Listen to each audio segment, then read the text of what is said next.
À quelle fréquence peut-on s'autoriser viennoiserie et pâtisserie? La suite de la vidéo d'hier. La teneur élevée en sodium.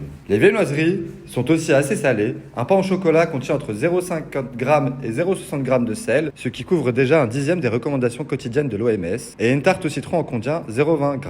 La consommation de sel à l'excès est aujourd'hui reconnue par l'ANSE comme un des facteurs de risque de l'hypertension artérielle et par conséquent de maladies cardiovasculaires. La pauvreté en nutriments. Sans oublier que ces produits n'apportent que très peu de vitamines et minéraux, exception faite de quelques vitamines B apportées par la farine, de provitamine A contenue dans le beurre et de quelques minéraux liés à la présence de sodium. Une source de plaisir. Malgré tout, mieux vaut ne pas se restreindre lorsque l'on veut déguster un éclair au chocolat ou un croissant au beurre. Ces aliments sont des sources de plaisir primordiales pour réguler le comportement alimentaire, puisqu'ils permettent le ressasiement sensoriel. En clair, lorsque l'on mange une viennoiserie qui nous fait envie, nos papilles vont saturer naturellement. On ne ressentira alors plus le besoin de manger à l'excès. À l'inverse, si l'on en mange une pomme en espérant ne pas craquer pour un pain au chocolat, on risque de finir l'encas en ayant